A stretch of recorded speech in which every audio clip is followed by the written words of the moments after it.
Alright guys, I want to go over a pretty serious topic in Honkai Star Rail and in gacha games in general, but I think it is very pertinent in Hoyoverse games, and specifically this argument doesn't work super well in non-Hoyoverse games, although it will work in a few.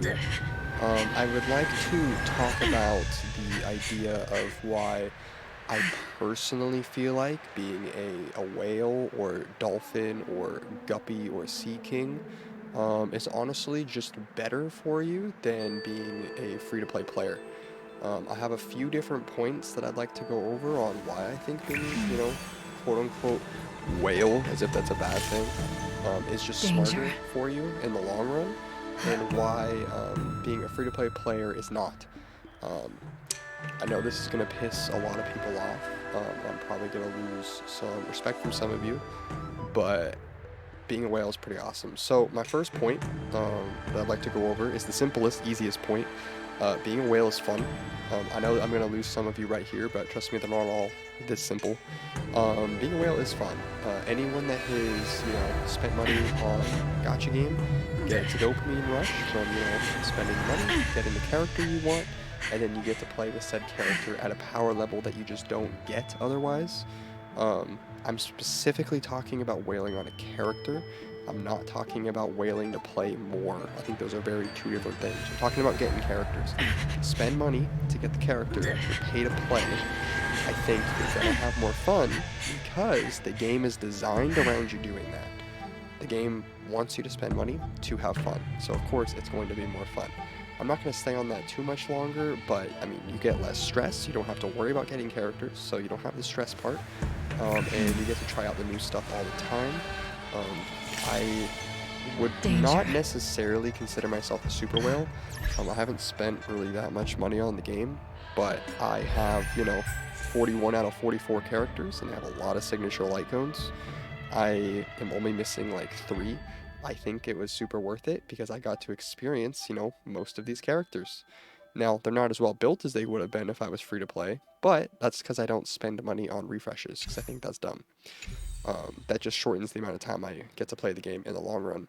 Now, that's the first point, right? It's fun to be a whale.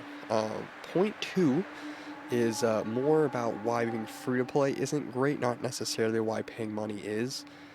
Being free to play has a few problems. The first problem is that to be a free to play that's competitive, you can't really have balance in the game, and you can't really play it for fun anymore.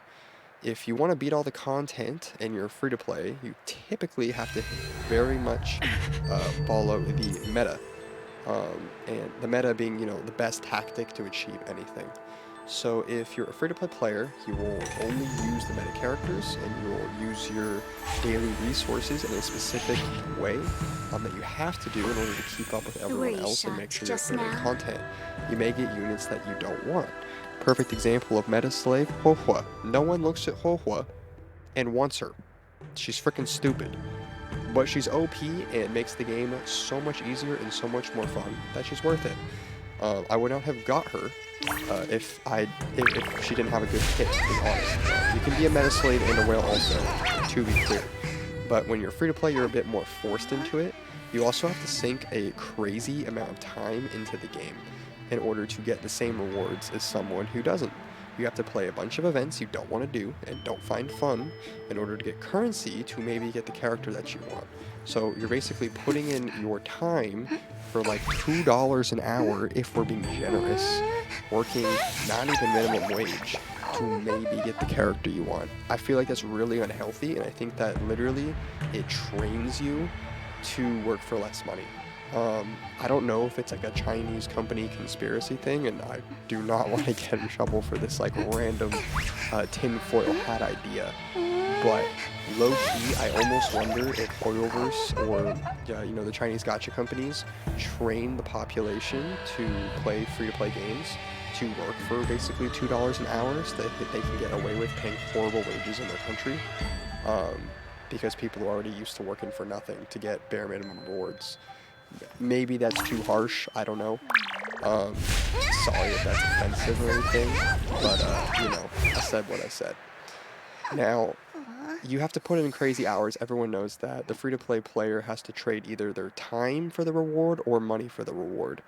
And if you're going to trade your time for the reward, you have to spend way more time not touching the grass than you would have to if you just spent, your time earning money. Um, if you are a whale, you can go to work, make your money, make your 15 an hour if it's a minimum wage, and you can then take the money and buy the character that you want and you don't have to stress.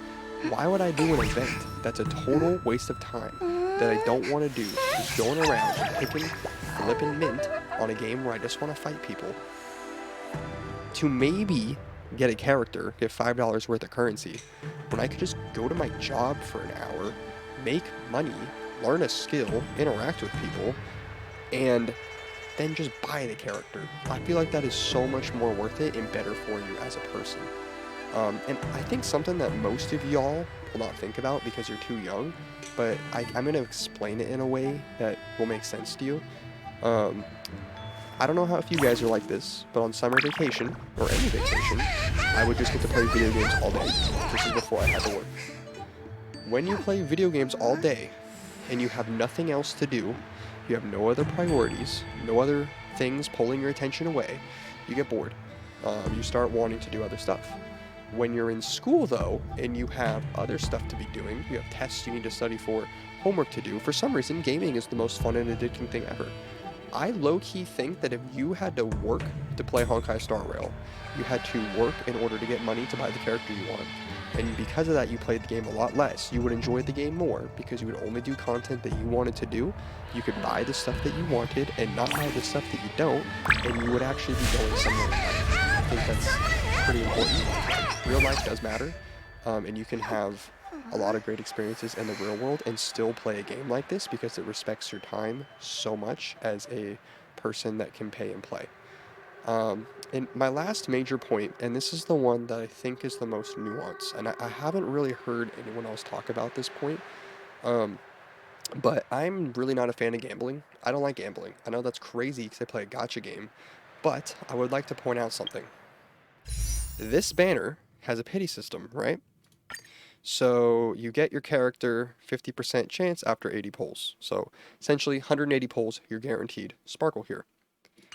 As a free-to-play player, you have your limited currency that you earn, and there's a finite amount of that currency. You earn it, you stress over it, you get it, and then you can spend it on the limited banners, and once it's gone, and you basically are gambling for the chance to get the character you specifically want. I don't like gambling. I don't think kids should be able to gamble. I don't want them really doing anything that resembles gambling. I think it is dangerous, and I think it is hard on your brain. You're literally training yourself to get the dopamine rush of getting that character after all the disappointment of not getting him, after all of your free-to-play grinding. If you're pay to play, you don't have this problem. There is no gambling. In my brain, when I see a new character, when I see Sparkle, I say, I have some currency, I can pull, right? Sure, I can pull for it. But I know I'm getting this character no matter what. I have to be okay with saying, this character costs me $300. I am going to spend $300 and buy this character. Now, you may say this character is not worth $300. That's crazy. It's too much money. You're not wrong, but it's not gambling. I am choosing to overspend and buy basically a PS5 in order to get this character. That's a poor financial choice, yes, but I'm not training myself to gamble. I am guaranteed to get said character. I am making a bad financial choice, but I'm buying something. I would rather not flex the addiction part of my brain, thinking like, oh, am I gonna get it? $1 at a time. No, I don't want to do that. This game has a hard pity system. It's not gambling. Gambling, you have the potential to never get anything and lose it all. In this game, it's physically impossible. You eventually get it as long as you spend. There's nothing else like that. So, if you want to avoid gambling, and like honestly, as a parent, I almost am like, when my kids play a gacha game, I just want to buy them the character. You may think that's like spoiled of them or stupid or a waste of money, but I don't want them freaking stressing out about if they have enough currency and you have to grind 40 hours a day in order to 40 hours a day. 40 hours a week as like a 12-year-old to get the character.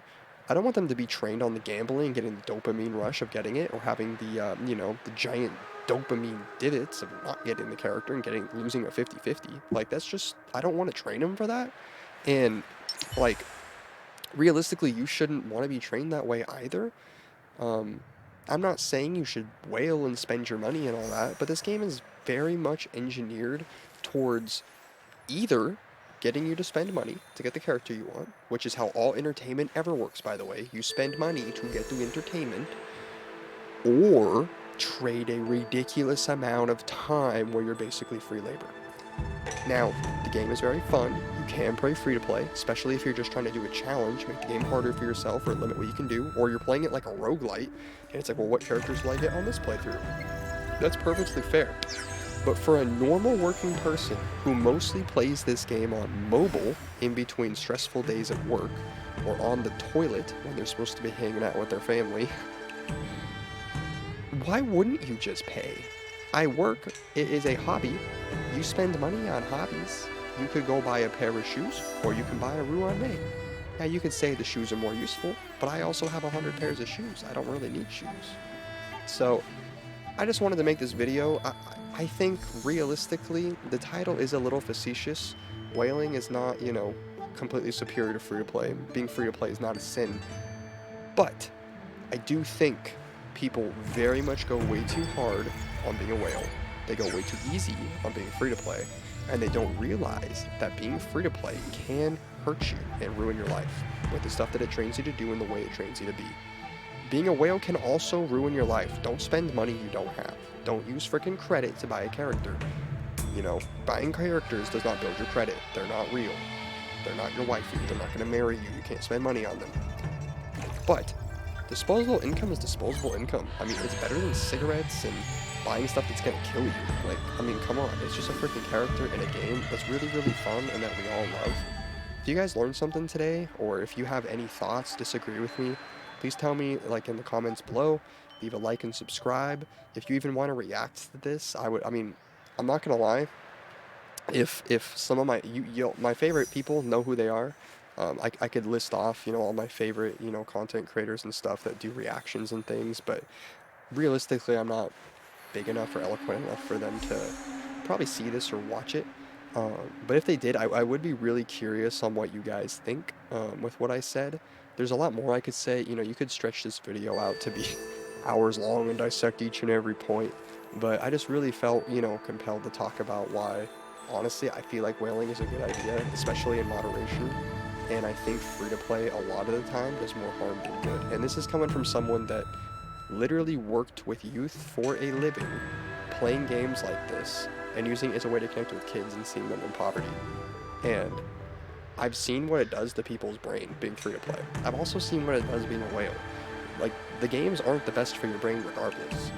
But I think there's a lot of positive that can come from playing a game like this, and especially as a mobile game, as a way to escape and to vibe out, and just the community that this game provides. I actually want to make another video. I'll probably talk on that tomorrow.